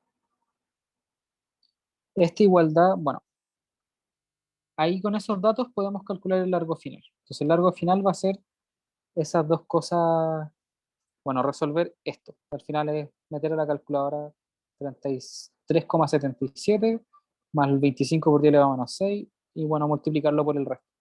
Si se fijan, si yo simplifico las unidades de acá, esta unidad se va con esta unidad y solo me va a quedar metro. Entonces el resultado de estos números que están aquí siempre va a dar en metros. Y bueno, después con ese valor sí, hay que reemplazar directamente acá y se obtiene el valor de x. Pero lo importante es cómo se plantea esta ecuación de acá. ¿Ya? Así que se entendió cómo plantear la ecuación de acá y cómo calcular el largo final.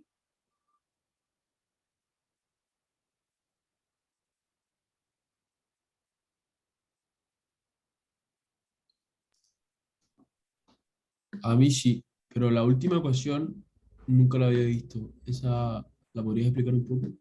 ¿Esta de acá? La de abajo, ¿Esta? esa. Ah, es por esto. Porque como quiero despejar el x cuadrado, Ok. paso todo hacia acá. No, ahí te Entonces queda me la queda, raíz ya. Perfecto. Vale. ¿cachaste? Sí, sí, perdón. Ahí. Gracias.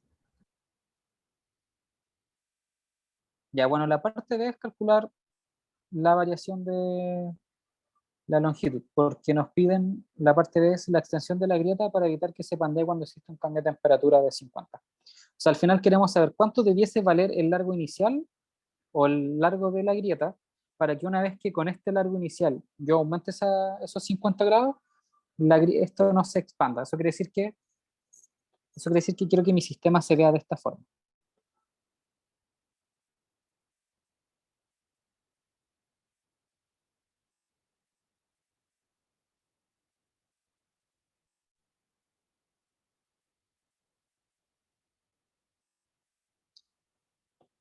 Y que una vez que yo varíe la temperatura, se incorpore eso, entonces mi largo final, el largo final que yo quiero que haya entre las dos grietas va a ser mi L0 más la variación de L. ¿Ya? Entonces eso es lo que dice el enunciado. Si yo tengo estas dos cosas, esta grieta, y yo caliento esto, ¿cuánto debe valer la distancia entre las dos grietas para que al existir esa dilatación el objeto siga estando horizontal y no haya una curva?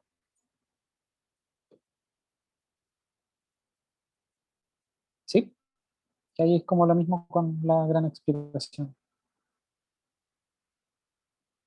¿Se entiende? Sí, sí. Ya, genial. Um,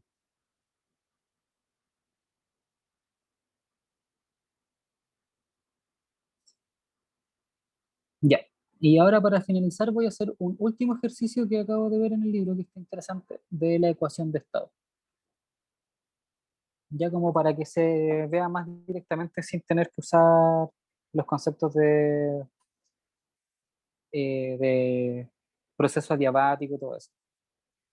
Entonces este ejercicio está, para que después lo revisen, en la página 544, es un ejercicio de ejemplo, pero es para que siga quedando, para que quede igual claro. Nos dice, una lata de aerosol que contiene un gas propelente al doble de la presión atmosférica. Entonces voy a empezar a anotar los datos. Tenemos una lata de aerosol. Voy a dibujar la lata.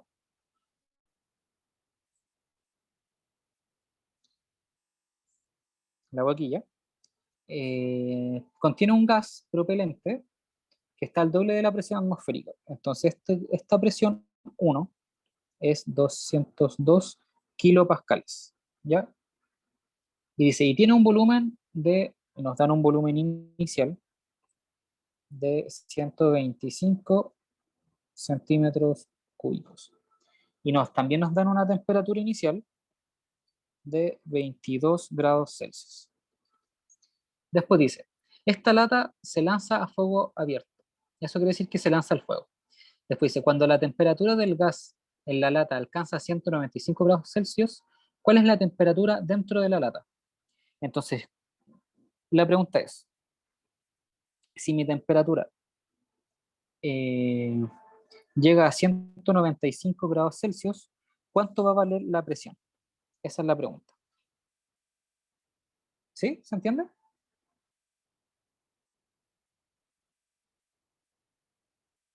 Sí. Ya. Entonces acá tenemos dos estados. Entonces tenemos estado 1 y estado 2. ¿Ya? En el estado 2 sabemos que la temperatura es 195, pero no sabemos más que eso. Entonces vamos al estado 1. En el estado 1 sabemos que por la ecuación de estado estos tres parámetros se relacionan de la siguiente manera. Presión por volumen igual a NR por T. ¿Ya? Entonces yo sé que esta de aquí es una constante. Entonces voy a poner PV partido en T igual a NR. Y esto es en el estado 1. ¿Ya? Entonces eso sé que se cumple por la ecuación de estado. Luego en el estado 2 va a ocurrir algo similar. También tengo que la presión 2 en el volumen 2 tiene que ser igual a N RT2. Ya, entonces acá lo que me va a quedar es que NR tiene que ser igual a P2 volumen 2 partido en T2. ¿Sí? Ahora, lo que yo quiero es la presión final. Entonces yo quiero P2. Yo quiero P2. Buscamos P2. Entonces lo que acá yo voy a obtener es, como esto es una constante,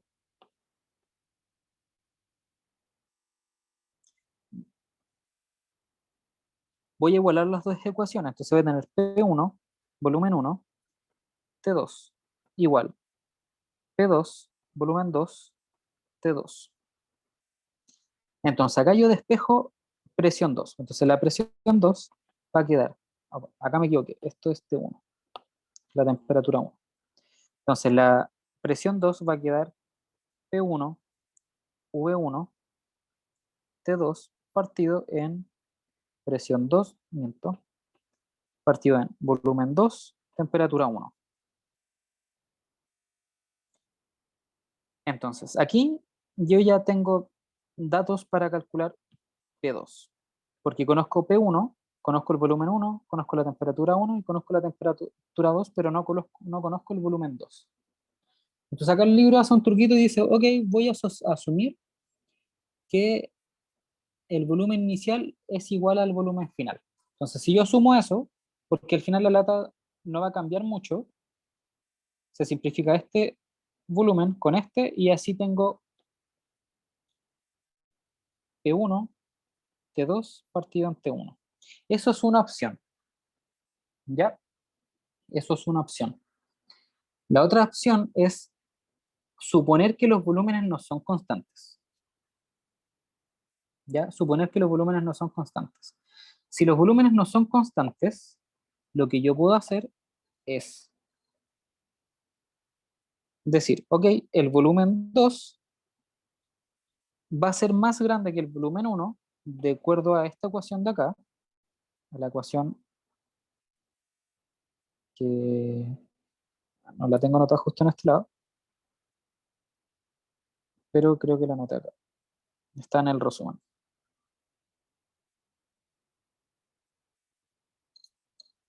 Que está de acá.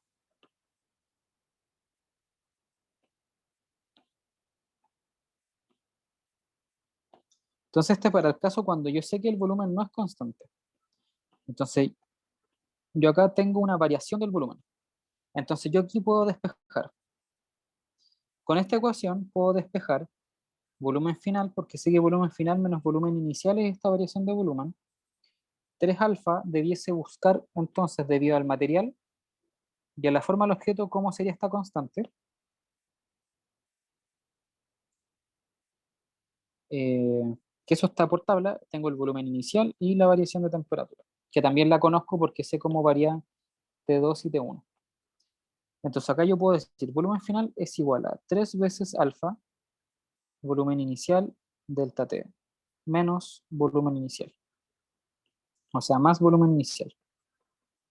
Entonces acá voy a simplificar y voy a decir, volumen final es igual a 3 alfa delta T más 1 por volumen inicial.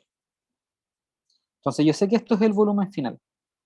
Y este dato lo conozco, este me lo dan en una tabla, no precisamente el ejercicio, pero estos datos son tabulados siempre, así que podría buscar esa constante en el libro o en una tabla que me la dé.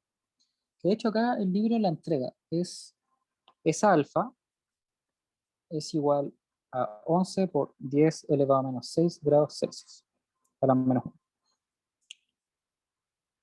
Entonces yo puedo ahora tomar esto de acá y reemplazarlo acá. Entonces yo sé que P2, si el volumen no es constante, va a ser P1, T2, partido en T1, por volumen 1, partido en el volumen 2, que sería el volumen final, pero voy a reemplazar esto, así que va a ser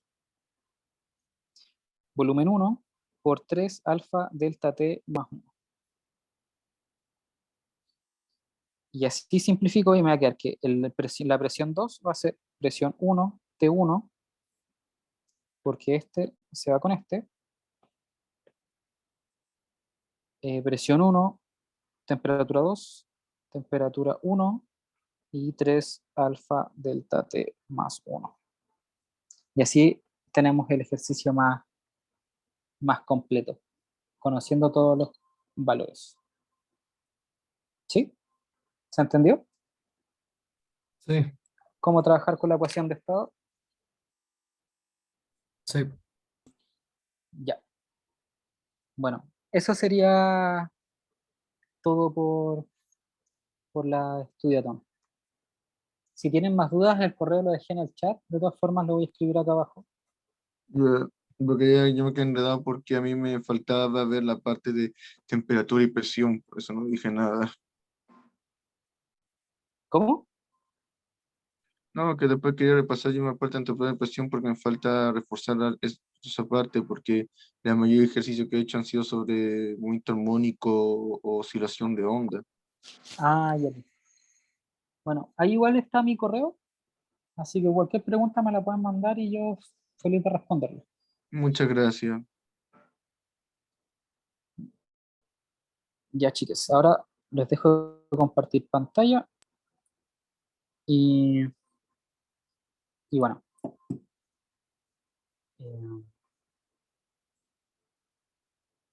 Ya, ahí detuve la